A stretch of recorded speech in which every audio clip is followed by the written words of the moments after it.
Hello friends, welcome to my channel రాగా blog. ఇవాళ నేను మీకు 2 సింపుల్ డిషెస్ చూపిస్తున్నాను. ఒకటేమో ఉల్లిగడ్డ పప్పు, ఇంకోటేమో స్మోక్డ్ ఫ్లేవర్ పచ్చి పులుసు. సో దానికి కావాల్సిన ఐటమ్స్ ఏంటో చూసేద్దామా, రండి. ఫస్ట్ అయితే నేను కందిపప్పుని తీసుకున్నాను, ఒక 150 గ్రామ్స్. ఇది నేను ఒక 2 సార్లు బాగా వాష్ చేసుకొని ఒక 1 అవర్ నానబెట్టుకున్నాను.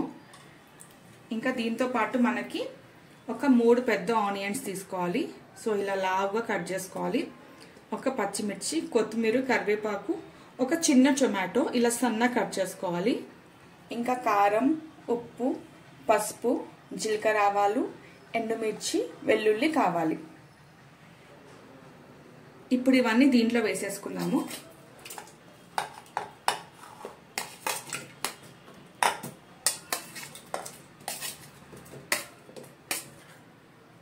ఇప్పుడు ఇందులో పసుపు, దీనికి సరిపడంత సాల్ట్, సరిపడంత కారం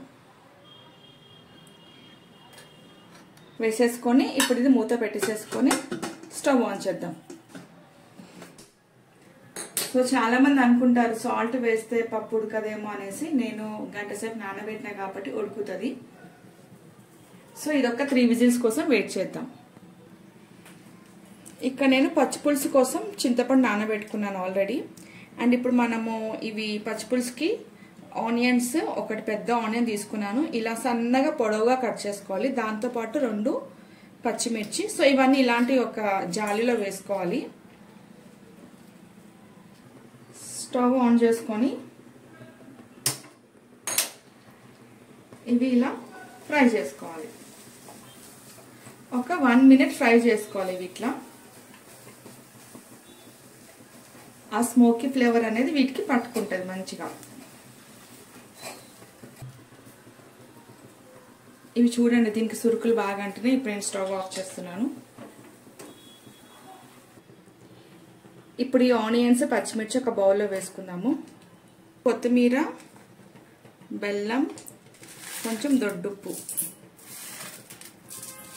వేసుకొని ఇవి బాగా కలుపుకోవాలి.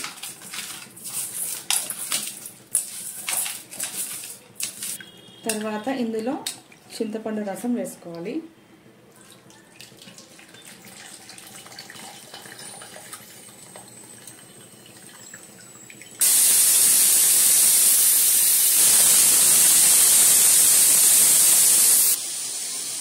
త్రీ విజిల్స్ వచ్చిన నేను స్టవ్ ఆఫ్ చేస్తున్నాను.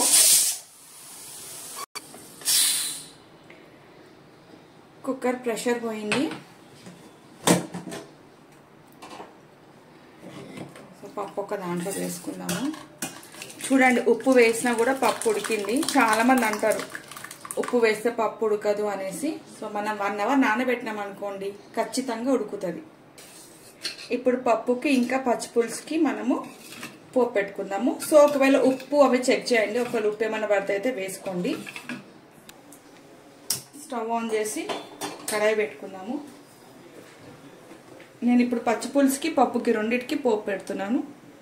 సో ఒక 3 చెంచాలంతా ఆయిల్ వేస్తున్నా. ఆయిల్ వేడైంది. ఫస్ట్ ఇందులో వెల్లుల్లి వేసుకోవాలి.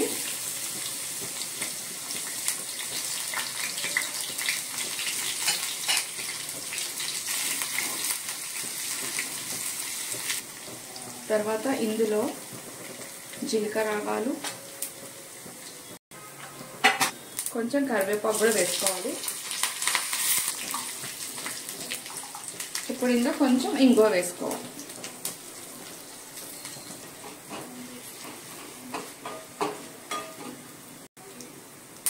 ఇది అయింది. స్టవ్ ఆఫ్ చేస్తున్నాను.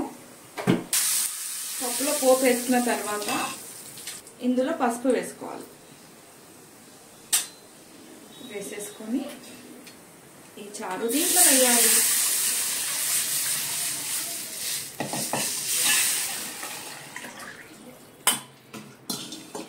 అంతే, వేడి వేడిగా ఉల్లిగడ్డ పప్పు రెడీ అండ్ పచ్చిపులుసు కూడా రెడీ. మా ఇంట్లో చెప్పాలంటే డైలీ ఏదైనా ఒక చారు ఉండాల్సిందే.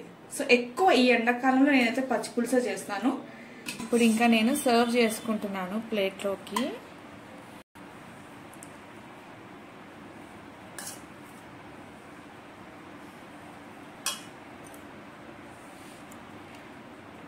పప్పు ఇంకా నెయ్యి.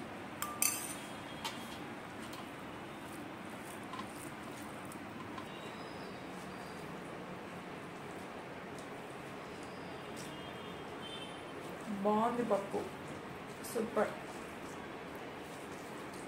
చెప్పాలంటే ఒక 15 minutes పట్టింది నాకు. బ్యాచిలర్స్కి తొందరగా అవుతుంది, వాళ్ళు ఈజీగా నేర్చుకోవచ్చు.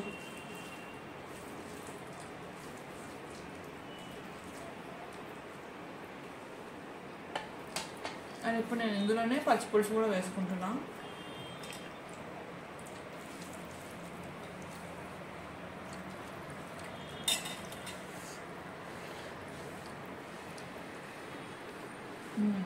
బాగుంది. మనం ఆనియన్స్ ఫ్రై చేసినాం కదా ఫ్లేమ్ పైన, సో స్మోకీ ఫ్లేవర్ వస్తుంది యాక్చువల్గా.